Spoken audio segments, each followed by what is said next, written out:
Hi friends, welcome to Small Talk in German.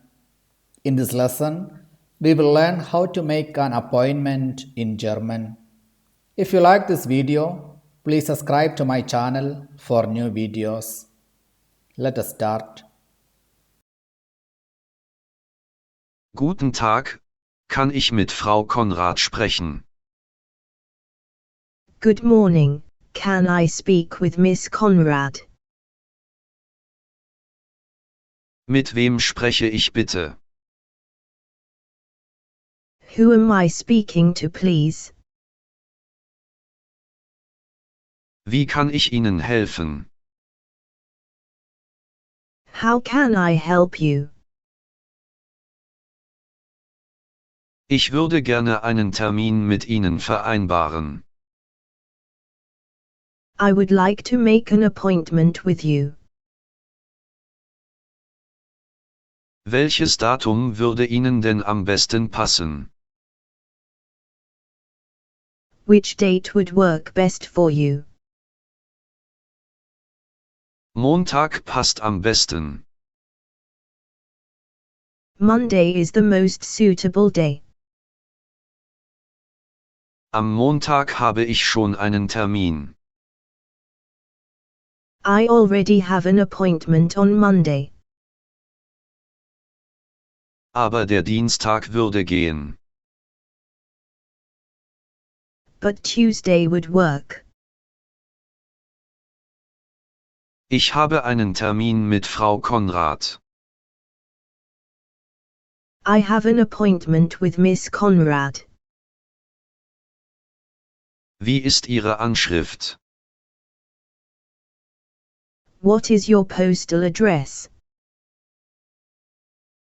Haben Sie Ihren Reisepass dabei? Do you have your passport with you? Geben Sie mir bitte einige Sekunden. Please give me a few seconds.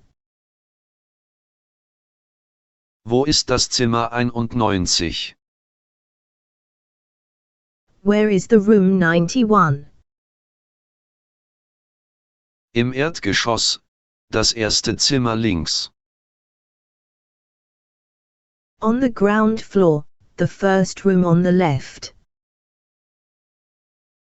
Ich warte auf Ihre Rückmeldung. I am waiting for your reply. Vielen Dank im Voraus. Thank you in advance. Guten Tag, kann ich mit Frau Konrad sprechen?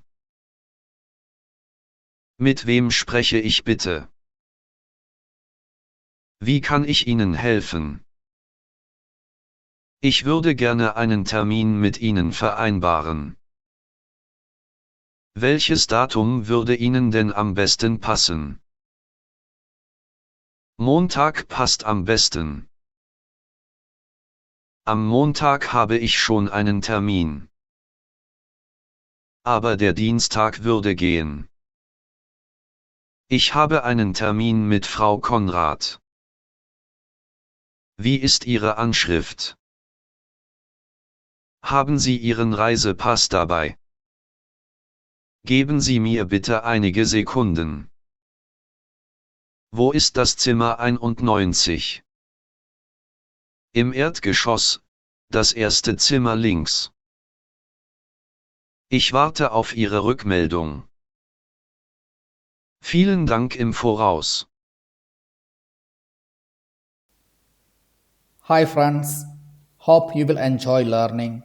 If you like this video, please subscribe to my channel for new videos. I wish you all the best. Auf Wiedersehen.